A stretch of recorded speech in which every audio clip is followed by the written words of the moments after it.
Print, electronic व आभार व्यक्त करता हूं, आपका स्वागत करता हूं। सर्वप्रथम मैं आपको अवगत करवाना चाहूँगा कि हाल ही में हिमाचल राजकीय अध्यापक संघ का त्रैवार्षिक चुनाव 2025-2028 के लिए जिला सोलन के Aryan public senior secondary school Jhiriwala में संपन्न हुआ।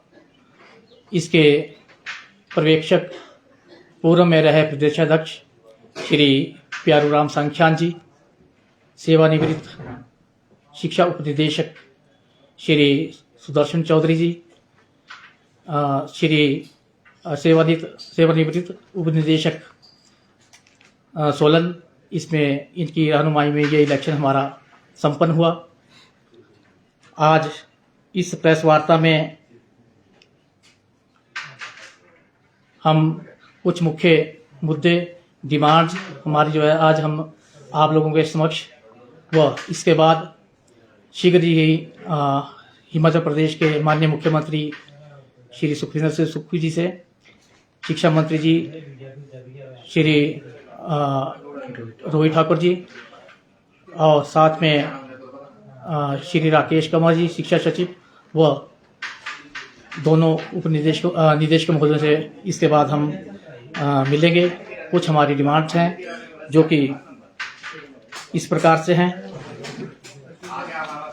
सर्वप्रथम डिमांड से पहले मैं नरोत्तम मुर्मा, प्रदेशाध्यक्ष, मेरे साथ में विराजमान श्री संजीव ठाकुर जी, प्रदेश महासचिव, चीफ पैटर्न श्री नरेश महाजन जी, पूर्व में प्रदेशाध्यक्ष रहे हैं हमारे, साथ में श्री कैलाश ठाकुर जी, पूर्व प्रदेशाध्यक्ष हिमाचल राज्य अध्यापक संघ, साथ में हमारे शिमला जिला के प्रधान श्री महावीर कैंसला जी, साथ में मेरे हमीरपुर जिला के प्रधान राजकुमार पटियाल जी, व यहाँ पर उपस्थित सभी अन्य पदाधिकारीगण। हमारी आज पहली जो मांग रहेगी, प्रदेश सरकार के सामने इसे उठाएंगे। पिछले बहुत ही लंबी समय से हमारे जो है महंगाई भत्ते का जो एरियर है उसका भुगतान हमारा पेंडिंग चला है। इस बारे में मैं कहना चाहूँगा कि अभी तक हिमाचल प्रदेश सरकार में सिर्फ जो डीए है हमारा, वो 42% महंगाई भत्ता अभी तक दिया जा रहा है, जबकि केंद्रीय कर्मचारियों को 55% तक इनकी जो है महंगाई भत्ते की जो दर दी जा चुकी है। कहना चाहूँगा कि जुलाई 2023 से 4% की डीए की किस्त, जनवरी 24 से 4% डीए की किस्त, व जुलाई 24 से 3% डीए की किस्त, व वर्तमान में जनवरी 25 से 2% हमारे डीए की किस्त जो है हमारी पेंडिंग चली है। इसमें हमारी सरकार की जो है देनदारियां जो है बहुत लंबी रह रही है, तो आज हम सरकार से मांग उठाएंगे कि इसका कोई रास्ता निकाला जाए, इसका वे आउट निकाला जाए, ताकि सरकार की देनदारियां भी इसमें कम हो सके। दूसरे पॉइंट पर आना चाहूँगा, छठे वेतन आयोग की सिफारिशों के आधार पर जो है बकाया एरियर का भुगतान। इसमें कहना चाहूँगा कि सन 2016 से अभी तक हमारा जो है जो पे स्केल का हमारा छठे पे स्केल का एरियर है वो पेंडिंग चल रहा है। सिर्फ एक ही किस्त 50,000 रुपये की जो किस्त जो है वो कर्मचारियों को अभी तक दी है। तो इस प्रकार से डे बाय डे कहना चाहूँगा कि सरकार की तरफ देनदारियाँ बहुत अधिक बढ़ रही है। हम चाहते हैं कि सरकार इसके लिए भी कोई जो है विकल्प निकालें और ये देनदारियाँ जो है समय पर निपटा ली जाए, अन्यथा जो है देनदारियाँ डे बाय डे जो है ये बढ़ती जाएगी। हमारा तीसरी मांग जो हमारी है, बहुत लंबे समय से हमारे अध्यापकों की जो है पदोन्नति नहीं हुई है। सभी वर्गों के अध्यापकों की पदोन्नतियाँ जितनी भी है वो जारी करने की मांग आज हम माननीय मुख्यमंत्री महोदय के समक्ष, माननीय शिक्षा मंत्री महोदय के समक्ष उठाएंगे। आप सभी लोग देखे होंगे कि पिछले 2.5 वर्ष से हमारे जो है हेडमास्टर की पदोन्नति, लेक्चरर की पदोन्नति, टीजीटी से जेबीटी से टीजीटी की पदोन्नति शिक्षा उपनिदेशक की पदोन्नति, सभी पदोन्नतियाँ हमारी बहुत लंबे समय से पेंडिंग पड़ी है, जिससे हमारा अध्यापक वर्ग, प्राध्यापक वर्ग इसी तरह जो है डे बाय डे जो है रिटायर होते जा रहे हैं। तो निवेदन रहेगा, आज हम सरकार के समक्ष इस मांग को जो प्रमुखता से इसको उठाएंगे। हिमाचल नेक्स्ट डिमांड हमारी रहेगी, हिमाचल प्रदेश स्कूल शिक्षा बोर्ड के जो कार्य को प्रभावी रूप देने के लिए हम चाहते हैं कि वहाँ पे जो है एक स्थायी अध्यक्ष की नियुक्ति की जाए। बहुत लंबे समय से प्रोविजनल पे ये कार्य चल रहा है। अभी आप देख रहे होंगे कि शिक्षा बोर्ड की जो कार्य प्रणाली अभी +2 का रिजल्ट जो दोबारा तैयार किया गया, तो इस प्रकार की शिक्षा प्रणाली का होना खेदजनक है। तो हम चाहते हैं कि प्रदेश शिक्षा बोर्ड का जो है नया अध्यक्ष, उसकी जो है नियुक्ति प्रदान की जाए। इसके साथ ही लंबे अरसे से राज्य सरकार के जो कर्मचारी है, उनके जो है भत्ते जो है संशोधित उनके नहीं किए गए। उसमें चाहे हमारा HRA हो, उसमें चाहे CA हो, उसमें चाहे मेडिकल अलाउंसेस कुछ भी हो, इस प्रकार के जो भत्ते हैं ये हम चाहते हैं कि ये रिवाइज किए जाए और इनका संशोधन पंजाब या केंद्र सरकार की तर्ज पे किया जाए। ये हमारी प्रमुखता से ये भी हमारी मांग रहेगी। शिक्षा में गुणवत्ता सुनिश्चित करने के लिए ये हमारा अहम मुद्दा रहेगा। इसमें जो शिक्षा का जो है खर्च है, इसका जो GDP है वो जो है इसका 6% किया जाए। इसके बारे में मैं कहना चाहूँगा।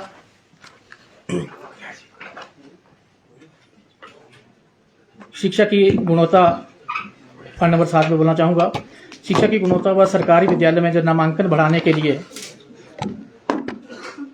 प्राथमिक विद्यालय में हर कक्षा में एक अध्यापक की व्यवस्था वहाँ होनी चाहिए।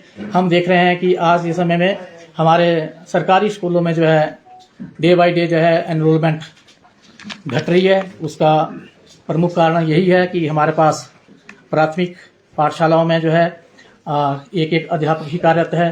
कहीं पर हमारे जो स्कूल है वो डेपुटेशन पर चल रहे हैं। तो इस प्रकार से हम चाहते हैं कि यदि प्राथमिक स्तर पर जो है हमें अपनी एनरोलमेंट बच्चों की संख्या सरकारी स्कूलों में बढ़ानी है, तो हमें वहाँ पर प्रॉपर स्टाफ जो है वहाँ पे अवेलेबल करवाना पड़ेगा, तभी हमारी एनरोलमेंट बढ़ जाएगी। अदरवाइज ये सभी बच्चे जो है प्राइवेट स्कूल की ओर, क्योंकि प्राइवेट स्कूलों में हम देखते हैं कि प्रत्येक कक्षा को एक अध्यापक वहाँ मिलता है, तो इस करके जो है हमारी एनरोलमेंट डे बाय डे घटती है। तो हमारा निवेदन रहेगा कि हर एक प्राथमिक पाठशालाओं में भी जो है ये स्टाफ जो है हमारा बढ़ना चाहिए, क्योंकि यही हमारी एक नींव है जहाँ से बच्चा उभर कर सामने आता है। इसके पॉइंट नंबर 8, अध्यापकों से गैर शैक्षिक कार्य करवाने पर पूर्ण प्रतिबंध व विद्यालयों में अत्यधिक गैर शैक्षिक गतिविधियां को कम किया जाए। इस बारे में हम आज इस अपने शिक्षा मंत्री महोदय से भी इस बारे में बातचीत करेंगे कि कुछ गतिविधियां ऐसी है जो कि डे बाय डे बढ़ती जा रही है। डे बाय डे हमारी जो नोटिफिकेशन होती है, डेली चिट्ठियां आती रहती है। गैर शैक्षणिक कार्य बहुत ज़्यादा है, बच्चों को पढ़ाने का समय कम मिलता है। तो कुछ ऐसे डेज फिक्स किए जाएं जो कि अति आवश्यक है। तो इस प्रकार का ये जो सेलिब्रेशन है, ये गतिविधियां कम होनी चाहिए, ताकि अध्यापकों को प्रॉपर जो है स्कूल में बच्चों को पढ़ाने का मौका मिले। ये गतिविधियां कम होना अति अनिवार्य है। इसके बाद मैं कहना चाहूँगा कि प्राइमरी टीचर फेडरेशन काफ़ी दिन से जो है हड़ताल पर शिक्षा निदेशालय में बैठे हैं। इस बारे में मैं ये कहना चाहूँगा कि प्राइमरी टीचर्स ने जो है अपने इलेक्शन करवा के इनके जो पदाधिकारी है, तो हर एक संगठन ये चाहता है कि ये पदाधिकारी हमारी मांग को अपने उच्च अधिकारियों तक और सरकार तक पहुंचाएंगे। तो मैं इसके बारे में ये कहना चाहूँगा कि सरकार को भी एक वार्ता जो है इन प्राथमिक अध्यापकों के साथ, ये जो हड़ताल पर बैठे हैं, इनके साथ कर लेनी चाहिए और इनकी जो जितनी भी जायज़ मांगे हैं उन्हें मानना चाहिए। हम भी आज इस बारे में एक बातचीत जो है अपने शिक्षा सचिव श्री राकेश कंवर जी से वो शिक्षा मंत्री जी से इस बारे में करेंगे कि इनकी जायज़ मांगे हैं जो वो पूरी की जाए और ये जो अभी हड़ताल गतिरोध चला है ये यहीं पे समाप्त हो जाए ताकि बच्चों की जो है शिक्षा वो इससे प्रभावित ना हो।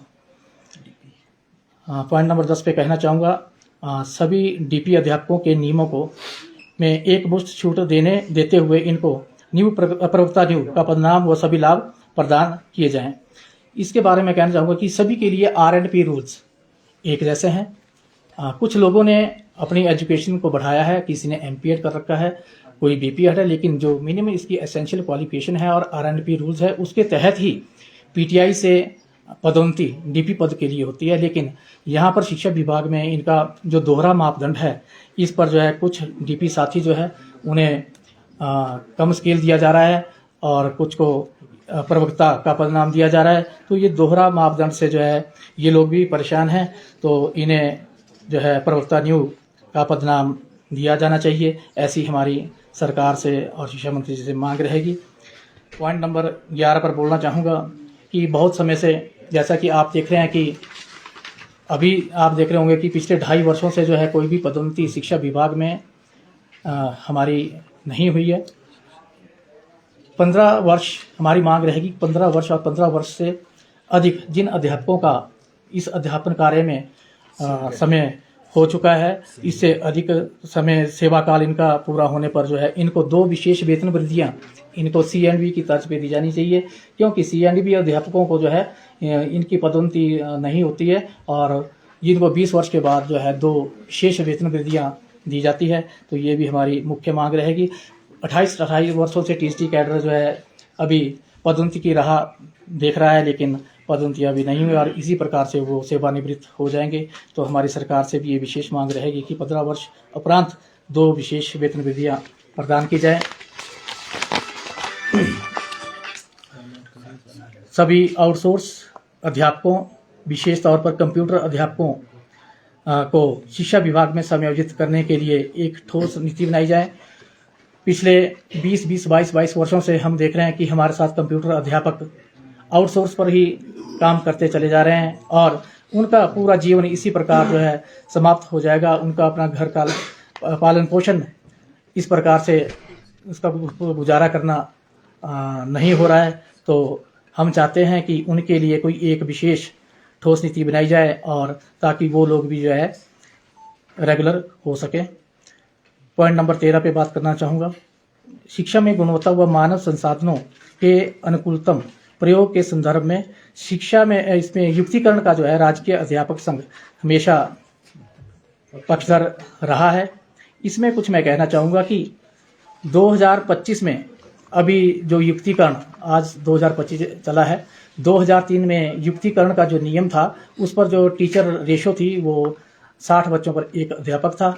लेकिन न्यू एजुकेशन पॉलिसी के तहत 2020 में जो हमारी न्यू एजुकेशन पॉलिसी आई उसके तहत जो है अभी जो टीचर और बच्चों की जो रेशो है 30 बच्चों पर एक अध्यापक का होना अनिवार्य है।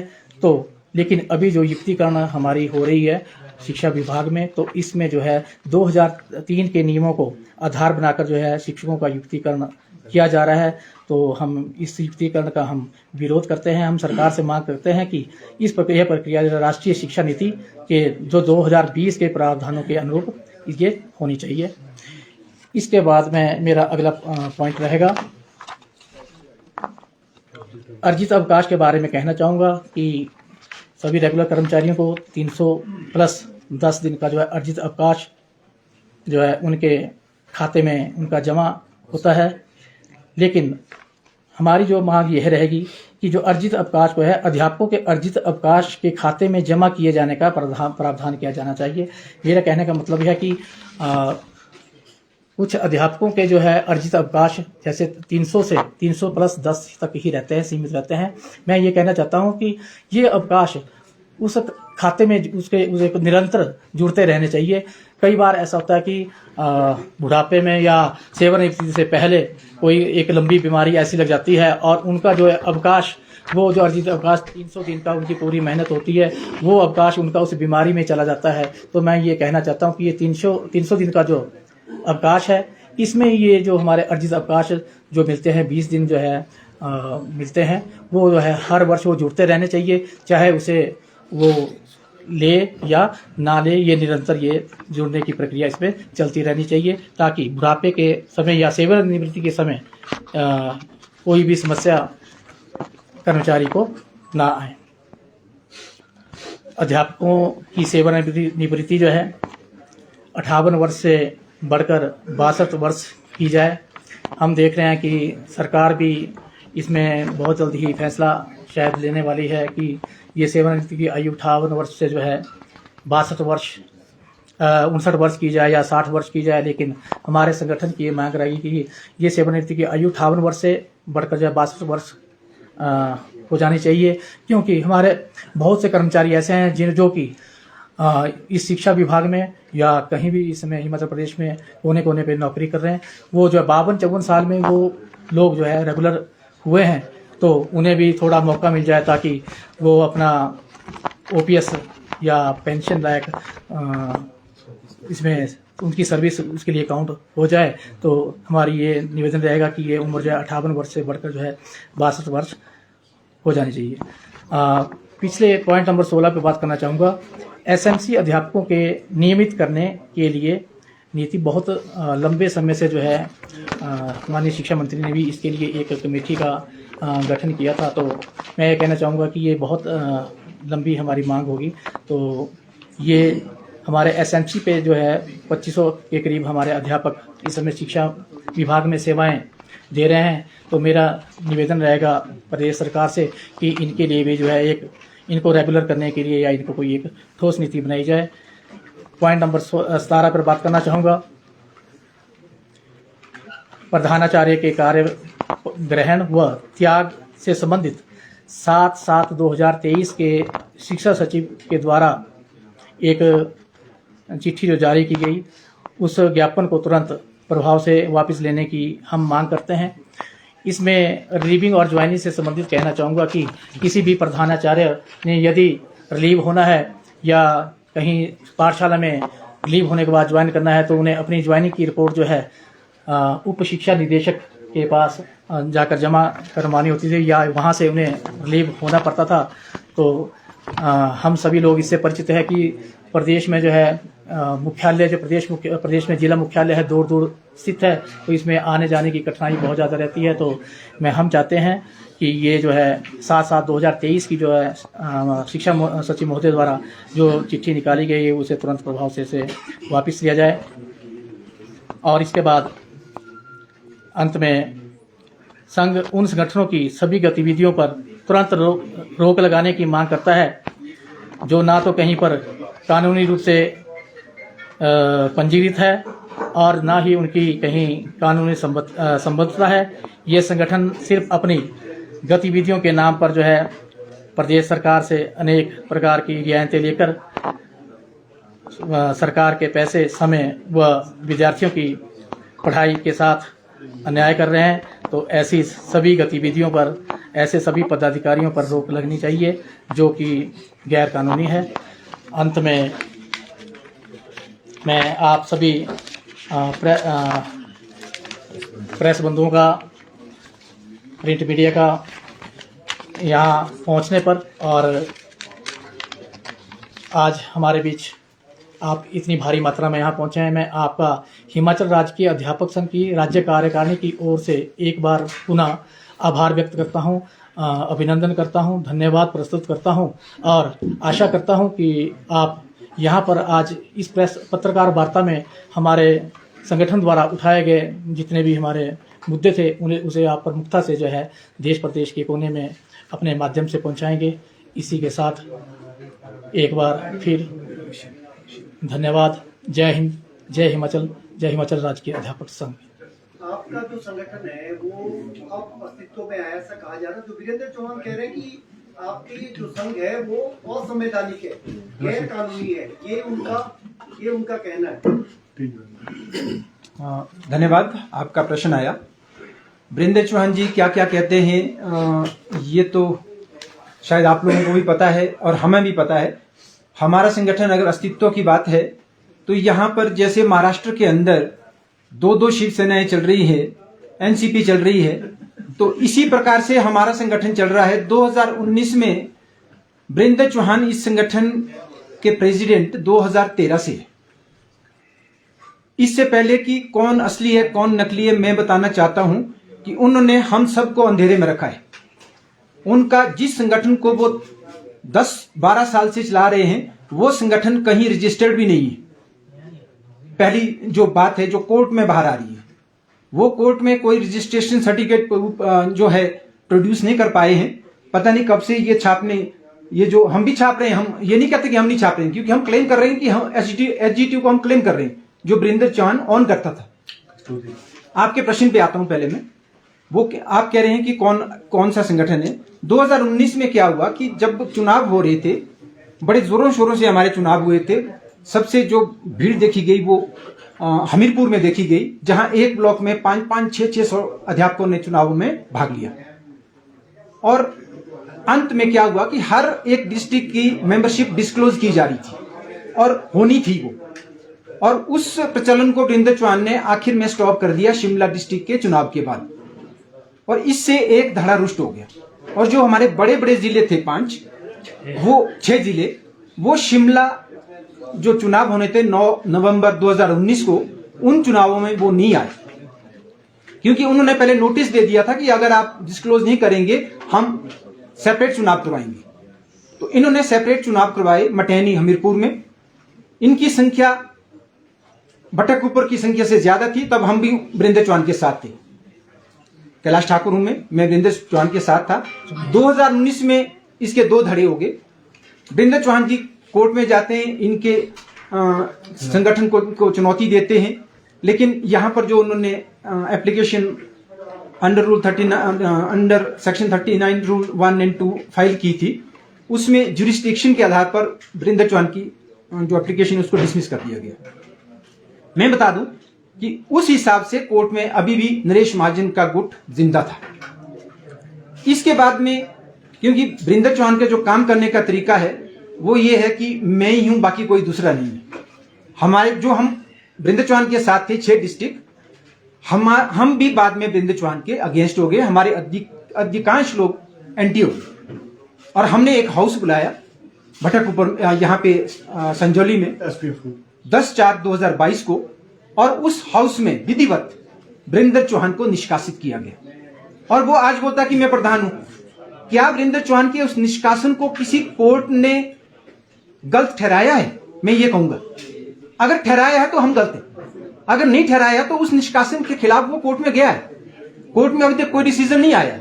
वो कैसे बोलता कि मैं अकेला हूं? हम भी उसको नहीं बोलते कि वो प्रधान नहीं है, क्योंकि कोर्ट ने अभी ये नहीं कहा है कि ये निष्कासन वैलिड है। हमारे हक में भी फैसला नहीं आया, तो वो भी प्रधान है, हम भी है। हमने उसको एक ऑफर दी थी मटैनी में, हमने एक हाउस किया हमीरपुर के अंदर कि हम ऐसा करते हैं, संगठन बर्बाद हो रहा है, हम इकट्ठे हो जाते हैं। लेकिन वीरेंद्र चौहान ने हमारी ऑफर को नहीं माना। हम 2 महाजन गुट और मेरा गुट हम कंबाइंड हो गए, और मटैनी में हमने एक हाउस रखा। उस हाउस में हमारी यूनिफिकेशन हुई, और यूनिफिकेशन के बाद में हम 2023 में ज्वाइंटली चुनाव में गए। उसमें हमारे चुनाव को रोकने का भी प्रयास किया, उसमें FIR तक करवाई हमारे खिलाफ कि ये जो है अवैध तरीके से धन की उगाही कर रहे हैं। तो हमने उसका जवाब दिया थाने में जाके, और मुझे लगता है वो अभी क्लोजर रिपोर्ट केस में कोर्ट में जा चुकी है, क्योंकि जब हमने उनको बताया कि ये गलत आरोप लगा रहा है, हम भी एसजीटीयू है, ये हमारे मुकदमे चले, 3 मुकदमे हमारे चले हैं कोर्ट में, इसलिए आप हमें नहीं रोक सकते। तो पुलिस ने माना। और इस बीच क्या होता कि वीरेंद्र चौहान, अब मैं ज्यादा स्टोरी नहीं बोलूंगा, शायद पहले भी बोल चुके हैं, 2016 से 19 के टेन्योर में एक अपना सिंगल अकाउंट खोलता है यूनियन के नाम में भटक ऊपर में, जहां पर 18 लाख की ट्रांजैक्शन होती है। और उस 18 लाख की ट्रांजैक्शन को हम गवर्न मानते हैं, क्योंकि यूनियन का जो अकाउंट है वो ज्वाइंट होना चाहिए। सिंगल ऑपरेटेड अकाउंट वो कैसे चला रहा था, यह तो तब हमारे सामने आया जब हमने वीरेंद्र चौहान को निष्कासित किया, जब हमने कोर्ट के लिए कागज इकट्ठे किए। हम PNB में गए, जो हमारा पहला अधिकृत अकाउंट था, तो वहां से जब 9 लाख रुपए ट्रांसफर पाए गए तो हमने पता किया कि ये कहां गए, तो उन्होंने अकाउंट नंबर दिया, वो भटक ऊपर में गए थे, जो एसजीटीयू के नाम में था, सिंगल ऑपरेटेड। तो हमने FIR दर्ज की है वीरेंद्र चौहान के खिलाफ, और वो अभी ढली थाने में रजिस्टर्ड है 0016/2024। 30/1/24 को वो रजिस्टर हुई है। FIR आपने करवाई, हाँ जी। FIR उन्होंने आपके खिलाफ हाँ जी। कानूनी लड़ाई लड़े तो कर्मचारी के मुद्दे कौन लड़ेगी? हाँ, शिक्षक के मुद्दे कौन आप बिल्कुल सही है। कानूनी, मैं आपको बता दूं, कानूनी लड़ाई लड़ रहे हैं। वीरेंद्र चौहान ने बहुत से फ्रॉड डॉक्यूमेंट्स के जरिए हमारे ऊपर जितना भी हमारा टेन्योर हुआ है, आधा टेन्योर हम जो है कोर्ट के रोक के कारण रुके रहे।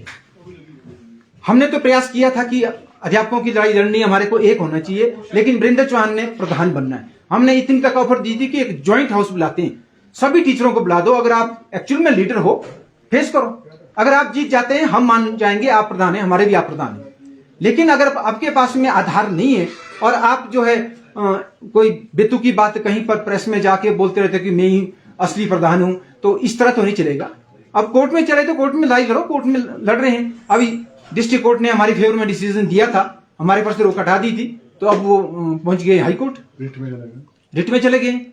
तो अब जब रिट में गए हैं तो हमारे ऊपर कोई रोक नहीं है। ये इस समय का हमने फायदा उठाया, क्योंकि डिस्ट्रिक्ट के चुनाव हमारे हो गए थे 23 में, 24 में हम रोक में लगे रहे, इसलिए हमने अभी जो है डिस्ट्रिक्ट के स्टेट के जो इलेक्शन है वो करवा दिए। अब हमारे जो नए प्रेसिडेंट है वो नरोत्तम वर्मा जी हैं और हम दोनों गुटों का विलय हो चुका है। अब इसका मतलब ये है कि HGTU अभी भी 2 धड़े हैं, अब हो गया नरोत्तम और वीरेंद्र चौहान। क्या सर जो आपका गुट है वो जो प्राइमरी टीचर फेडरेशन का धरना चल रहा है उसको सपोर्ट करता है या नहीं करता? मेरा क्वेश्चन सर पहले ठीक है, आपका है। देखो उसमें ये है कि जो वीरेंद्र चौहान जी का कहना था वो ये कह रहे थे कि हम जो है जो शिक्षकों पे कार्रवाई हुई है प्राइमरी उसका विरोध करते हैं, लेकिन हम इनके धरने के साथ नहीं है। तो आपका उसमें क्या स्टैंड है? देखो, जो तो कार्रवाई हुई है वो तो विरोध हम भी करते हैं। धरने में अगर हम बात करें, वो उनका डेमोक्रेटिक राइट है, हम कैसे उसका विरोध करें?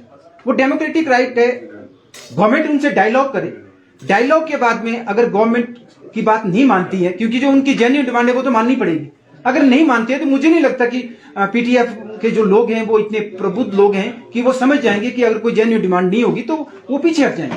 लेकिन एक बार डायलॉग तो होना चाहिए। मतलब आप समर्थन? बिल्कुल। सर, स्कूल शिक्षा बोर्ड काफी सवालों में रहा है, आपको नहीं लगता कि जो उसकी कार्यप्रणाली है या संचालन है इसे CBSE को दे दिया जाए, क्योंकि बहुत सारी परेशानियां सामने आ रही है। मतलब भाषा में भी आपके 100% नंबर बच्चे ले रहे हैं, तो आगे चलकर उन पे भी हो सकता है कि प्रभाव पड़े। आप भी शिक्षक हैं। मैम, ये तो एक नीतिबद्ध निर्णय है कि हम नहीं कह सकते हैं कि भाई इसको CBSE को दिया जाए, पर हम अभी हमारी जो मांग है, हमने जैसे अभी हमारे प्रधान जी ने कहा है कि पहली बात तो मुझे लग रहा है जितना ये लैप्स हो रहा है, ये एक नियमित निदेश अपना जो अध्यक्ष है, चेयरमैन है बोर्ड के, वो ना होने के कारण शायद ये अनियमितताएं आ रही हैं। क्योंकि जिलाधीश महोदय को ये प्रभार दिया गया है, ये अतिरिक्त प्रभार है उनके पास में, तो मुझे लगता है कि शायद उतना ध्यान नहीं दे पा रहे हैं वो बोर्ड की ओर, क्योंकि जब एक फुल टाइम पोस्ट जब दे रखी है तो इसका मतलब पूरा ध्यान वहां पर एकाग्रित होना चाहिए। तो अगर सरकार का आधा समय तो बीत चुका है, अभी भी अगर वो निदेशक तैनात कर दें, तो ये अध्यक्ष तैनात कर दें, तो मुझे लगता है कि ये जो कमियां आ रही हैं ये दूर की जा सकती है। एक आपने मांग की है ना 58 वर्ष रिटायरमेंट एज, आप तो बोल रहे 62, बहुत ही ज्यादा प्रशिक्षित तो हमारे बेरोजगार है। इसके पीछे आप चाहेंगे कि बच्चों को रोजगार मिले? हम अध्यापकों की बात कर रहे हैं। जब अध्यापक तो नहीं, अब यूनिवर्सिटी में या फिर हम मेडिकल साइड में देखो आप, वहां पर 60-62 साल एज की जा रही है, तो हम उस स्केल पे बोल रहे हैं। बाकी जो दूसरा तर्क है वो ये बोल दिया क्योंकि लेट लतीफ आ रहे हैं लोग, तो ये तो गवर्नमेंट ने डिसीजन लेना है, कोई हमने बोल दिया कोई फाइनल नहीं है। ये हमारी डिमांड है, क्योंकि मुझे लगता है जितना मैच्योर होता है आदमी एज ए टीचर वो ज्यादा परफॉर्म कर सकता है, क्योंकि हमने कोई फिजिकल वर्क नहीं करना होता है। इस आधार पर हम कह रहे हैं। सर, सरकारी स्कूलों में जो ग्राफ गिर रहा है उसका मुख्य कारण आप क्या मानते हैं? इसका मेन कारण हमारे प्रधान जी ने कहा है बेसिक एजुकेशन, क्योंकि जो प्राथमिक शिक्षा है वो प्राइवेट स्कूलों की अपेक्षा हमारे पास में बिल्कुल नगण्य है, ना के बराबर है। वहां सुविधाएं अध्यापक नहीं करी पाती है। हर एक पेरेंट्स चाहते हैं कि क्लास के लिए कम से कम एक अटेंडेंट हो, अनअटेंडेंट तो हम भी अपना बच्चा नहीं भेज सकते स्कूल में। तो मुझे लगता है कि जब एक अटेंडेंट होगा तो जरूर है वो फोकस करेगा बच्चे के ऊपर, एक एक बच्चे के ऊपर। अब सिलेबस तो पूरा ही है, सरकार बोलती है जी 9 बच्चे 1:9, ये तो रेशियो से ऊपर हो गया, लेकिन क्लासें तो 5 हैं, जितने 5वीं क्लास के पीरियड है, अगर एक टीचर उसमें लगे तो उसका पूरा दिन उसी में जाता है, तो बाकी 4 क्लास का क्या करेंगे? तो मुझे लगता है जो मेन कमी आ रही है वो यहीं से आ रही है, बेसिक एजुकेशन।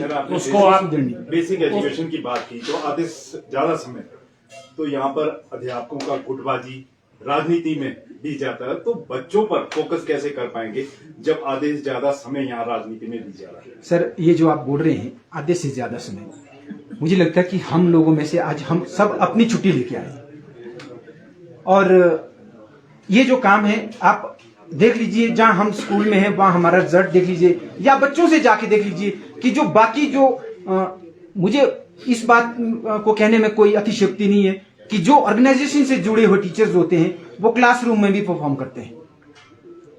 और जहां तक मैंने एक वो आपने मुद्दा टच ही नहीं किया, मैंने एक लास्ट का पॉइंट था हमारे पास में कि जो अनरजिस्टर्ड यूनियन है, जैसे मैं बोल रहा हूँ एचजीटीयू अनरजिस्टर्ड है, तो गवर्नमेंट क्यों तरजीह दे रही है?